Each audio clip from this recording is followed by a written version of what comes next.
Back to learn medicine by doctor Nikita. आज हम discuss करने वाले हैं एक ड्रग का नाम जिसका नाम है पैंटोप्रेजोल। आपने बहुत बार मार्केट में सुना होगा नाम से पैन डी या फिर पैन।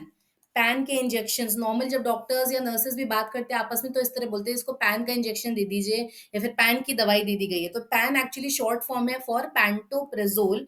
तो पैंटोप्रेजोल क्या काम करती है, कितने तरीके के इसके फॉर्मुलेशन मार्केट में अवेलेबल है, कब ये मेडिसिन दी जाती है, कितनी देनी चाहिए एंड कब कब किस मेडिसिन के साथ ये नहीं देनी चाहिए, ये सारी चीजें इस वीडियो में डिस्कस करेंगे। कोई भी मेडिसिन विदाउट प्रिस्क्रिप्शन नहीं लेनी चाहिए। मैं ये सिर्फ डिकोड कर रही हूँ फॉर हेल्थ केयर प्रोफेशनल्स कि हम ये ड्रग क्यों लेते हैं। अगर आप देख रहे हो यहाँ पे पैन 40 यहाँ पे लिखा हुआ है तो नॉर्मली आपको ये इस नाम से ही मिलती है, पैन 40 के नाम से मिल जाएगी आपको टैबलेट के फॉर्म में। 40 का मतलब होता है 40 mg। ये जो मेडिसिन हो इस 40 का मतलब होता है, अगर हम इसको डिकोड करें तो पैन 40 में 40 का मतलब होता है इसमें 40 mg पैंटोप्रेजोल ड्रग प्रेजेंट होती है। दूसरी बात, पैन के इंजेक्शंस भी होते हैं, देखो यहाँ पे लिखा है पैनो 40, तो ये पैंटोप्रेजोल के इंजेक्शंस भी होते हैं। अब पैंटोप्रेजोल ड्रग जो है वो कॉम्बिनेशन फॉर्म में भी मार्केट में मिलती है। क्यों दी जाती है? नॉर्मली आपने देखा होगा जब कभी भी कोई पेशेंट है उसको बहुत ज्यादा एसिड सेक्रीशन हो रहा है, एसिडिटी हो रही है, या बहुत सारी ऐसी पेन किलर्स दी जा रही है जिसकी वजह से एसिडिटी हो जा रही है, तो या तो बीमारी में ही एसिडिटी हो रही है या फिर कुछ ऐसी दवाइयां दी जा रही है जिनकी वजह से एसिडिटी हो रही है, तो डॉक्टर जरूर से फीवर वगैरह में ये पैन 40 एक लिख देते हैं। क्यों? जो पेन किलर्स होती हैं, जो भी दवाइयां होती हैं जो फीवर को कम कर रही है, पेन को ठीक कर रही है, वो नॉर्मली किसको बिलोंग करती है? वो नॉर्मली बिलोंग करती है एनएसएड कैटेगरी ऑफ ड्रग को, मतलब non steroidal anti inflammatory drug, जो हमने पहले भी डिस्कस किया था। और उनका एक साइड इफेक्ट होता है कि वो अल्सर की कॉज करते हैं, एसिड का सेक्रीशन बढ़ाते हैं और स्टमक की लाइनिंग को इरोड करते हैं। तो इन तीनों चीजों से बचाने के लिए हमारे डॉक्टर्स क्या करते हैं? पैन 40, आपने देखा होगा प्रिस्क्रिप्शन में पैन 40, जो आइबुप्रोफेन है उसके साथ पैन 40 लिखा होता है। पैरासिटामोल दी होती तो भी पैन 40 डॉक्टर लिख देते हैं। क्यों लिख देते हैं? ताकि पैरासिटामोल का जो साइड इफेक्ट है उसको पैन 40 ठीक कर दे, राइट? तो देख लेते हैं कब कब ये यूज होती है, क्या क्या नाम है, कौन से ब्रांड इसको बेच रहे हैं। अब आपने बहुत बार सुना होगा, एक तो आपने पैन 40 सुना होगा, कई बार आप लोगों ने सुना होगा पैन डी। तो ये मेरे पास एक मेडिसिन है पैन डी की, और पैन डी में डी का मतलब क्या होता है? डोमपेरिडोन। तो चलते हैं हम एक बार इसको देख लेते हैं। डी स्टैंड्स फॉर डोमपेरिडोन, इसको एक बार डिटेल में समझते हैं। ओके, तो ये हमारी जो मेडिसिन है इसमें आप देख रहे हो, अगर इसको आप ठीक से देख लीजिए, ये है हमारी पैन की इंजेक्शन मेडिसिन। तो पैन डी, डी का मतलब होता है डोम पेरिडोन, और डोम पेरिडोन जो मेडिसिन होती है ये वॉमिटिंग को रोक रही है, ठीक है। और पैन जो है हमारा पैंटाप्रोजोल, पैंटोप्रोजोल क्या कर रही है? ये हमारा गैस्ट्रिक लाइनिंग को इरोड होने से हेल्प कर रही है, या फिर जिन लोगों को बहुत ज्यादा एसिडिटी होती है उस चीज को कम कर रही है। तो बहुत बार आपने देखा होगा, अगर आपको स्टमक इन्फेक्शन हो गया है, कुछ ऐसा बाहर का खा लिया है या किसी वजह से भी स्टमक का इन्फेक्शन हो गया, तो डॉक्टर पैन 40 की जगह आपको पैन डी देते हैं, क्योंकि ये दोनों काम कर रही है, वॉमिटिंग को भी रोक रही है। डोमपेरिडोन क्या करेगा? वॉमिटिंग को रोकेगा। और पैंटोप्रोजोल क्या करेगा? जो बहुत ज्यादा एसिड बन रहा है जिसकी वजह से एसिडिटी हो रही है, बहुत ज्यादा डकार आ रही है, कहते हैं ना बहुत ज्यादा खट्टी डकार आ रही है, वॉमिटिंग सा लग रहा है, जी अजीब सा हो रहा है, जी मिचला रहा है, ऐसी सारी चीजें जब हो रही होती हैं तो आपको स्टमक इन्फेक्शन के केसेस में तो आपको पैन डी लिख दिया जाता है। अगर नॉर्मली आपको कोई भी और मेडिसिन में जैसे मैंने बोला एनएसएड्स या पेन किलर या पैरासिटामोल, इन सारी दवाइयों के साथ कौन सा दिया जाता है? पैन 40 दिया जाता है, क्योंकि वो दवाइयां एसिड के सेक्रीशन को बढ़ा रही हैं। जो हमारा पैरासिटामोल है वो एसिड के सेक्रीशन को बढ़ा देती है बॉडी में, जिसकी वजह से अल्सर होने के चांसेस हो जाते हैं। तो इसलिए उसके साथ क्या दिया जाता है? पैंटोप्रेजोल दिया जाता है।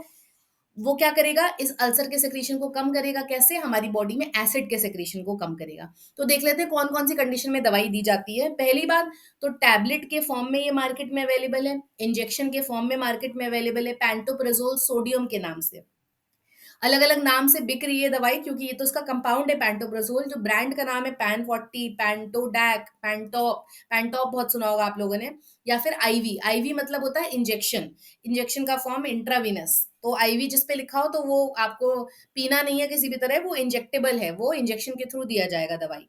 देन कितने रुपए में अवेलेबल है? 50 से 150 रुपीज का पैक आता है। वाइल भी इसका 120 से 250 का आता है। 40 mg एक बार देना होता है, मतलब एक टैबलेट दिन में लिखी जाती है। बहुत रेयर कंडीशंस होती हैं जब दिन में 2 बार ये टैबलेट लिखी जाती है, पर हमेशा डॉक्टर आपको बोलेगा इस मेडिसिन को एम्प्टी स्टमक खाने के लिए, मतलब खाली पेट इस दवाई को खाया जाता है, और उसके 1 घंटे बाद ही कोई और दवाई या खाना खाया जाता है। अर्ली मॉर्निंग सबसे पहले ये मेडिसिन खाई जाती है, ताकि बॉडी में खाली पेट से जब आप एक प्रोटेक्टिव लाइनिंग बना लेंगे ना स्टमक के अंदर, जैसे ये हमारा स्टमक है, इसके अंदर एक प्रोटेक्टिव लाइनिंग बन जाएगी ना, तो अल्सर का सेक्रीशन, एसिड का सेक्रीशन कम हो जाएगा और अल्सर बनने के चांसेस भी कम हो जाएंगे। कब कब दिया जाता है? जिसको जीईआरडी हो गया। जीईआरडी क्या होता है? गैस्ट्रो ईसोफेगल रिफ्लक्स डिजीज, या फिर किसी को पेप्टिक अल्सर, अल्सर्स की प्रॉब्लम है, या फिर किसी को जोलिंगर एलिसन सिंड्रोम है। तो बहुत बार क्या होता है, स्टमक में ट्यूमर हो जाता है, जिसकी वजह से नॉर्मल जो हमारी बॉडी में एसिड सेक्रीट होता है स्टमक में, एचसीएल, वो बहुत ज्यादा क्वांटिटी में बनने लगता है। तो ऐसे पेशेंट्स को भी पैंटोप्रेजोल दिया जाता है कि वो उस एचसीएल के सेक्रेशन को नॉर्मल कर दे। नहीं तो ये जो बहुत ज्यादा एचसीएल बनेगा, बहुत ज्यादा जो एसिड बनेगा स्टमक में, उसकी वजह से स्टमक में अल्सर होने के चांसेस बहुत बढ़ जाते हैं। ठीक है। इंजेक्शन कब देते हैं? जब ओरल डोज नहीं दे पाएंगे, किसी को स्टमक इन्फेक्शन हो गया, वो बार बार वॉमिटिंग ही कर रहा है, तो आप उसको कैसे दवाई देंगे? तो उस केस में आपको इसका इंजेक्टेबल फॉर्म दिया जाता है, मतलब इंजेक्शन दिया जाता है इस दवाई का। एंड कैसे काम करता है? ये बॉडी में एंटर करता है, उसके बाद पेराइटल सेल्स, पेराइटल सेल हमारे कहाँ प्रेजेंट होते हैं? स्टमक में प्रेजेंट होते हैं। वहां जाके ये प्रोटॉन पंप को इनहिबिट कर देगा, जिसकी वजह से गैस्ट्रिक सेक्रीशन, मतलब स्टमक में जो एसिड बन रहा है उसका सेक्रीशन कम हो जाएगा, और बाकी सारे सिम्टम जैसे अल्सर हो गया, जोलिंगर एलिसन हो गया, जीईआरडी हो गया, इन सारी चीजों से रिलीफ मिल जाएगा। एग्जाम्पल में शॉर्ट फॉर्म में बता देती हूँ। जीईआरडी जैसे किसी को बहुत ज्यादा ऐसा होता है कि खाना खाने के बाद ऐसा लगता है खाना अभी भी गले में आ रहा है, एसिड गले में आ रहा है, ऐसा फील होता है, रिफ्लक्स फील होता है, एसिडिटी होती है, अल्सर्स हो जाते हैं तो इंटरनल ब्लीडिंग होने लगती है, जोलिंगर एलिसन होता है तो बॉडी में ऐसा ट्यूमर हो जाता है जिसकी वजह से बहुत ज्यादा एसिड बन रहा है। तो इन तीनों ही केसेस में ये ड्रग दिया जाता है। क्लासिफिकेशन क्या है हमारा इस ड्रग का? ये एक प्रोटॉन पंप इनिबिटर है, पीपीआई इनिबिटर की ड्रग है ये मैंने सारे केसेस अभी डिस्कस करे कहाँ कहाँ इसको देते हैं। हाँ, अगर किसी को हेलिकोबैक्टर पाइलोरी का इन्फेक्शन हो गया स्टमक का, तो एंटीबायोटिक के साथ पेंटोप्रोजोल दिया जाता है, क्योंकि ये भी हमारी बॉडी में एसिड के सेक्रीशन को बढ़ाते हैं, ये वाले बैक्टीरिया। ठीक है, ये मैंने डिस्कस कर लिया यूजेस क्या क्या है। जीईआरडी के केस में अगर आप देंगे तो प्रोटॉन पंप इनिबिट हो जाएगा। हार्ट बर्न जिसको कहते हैं ना कि हार्ट बर्न जैसा फील हो रहा है, जलन हो रही है, तो वो सारी चीजें कम हो जाती हैं। अल्सर जिनको हो गए हैं उसको ठीक करता है। देन जोलिंगर एलिसन मैंने आपको बताया था, ट्यूमर हो जाता है पैनक्रियाज या डोडेनम में, जिसकी वजह से एसिड सेक्रीशन बढ़ जाता है, उस केस में भी दवाई दी जाती है। और किसी किसी को अगर हेलिकोबैक्टर पाइलोरी मतलब एच पाइलोरी का इन्फेक्शन होता है, उसको भी ये दिया जाता है।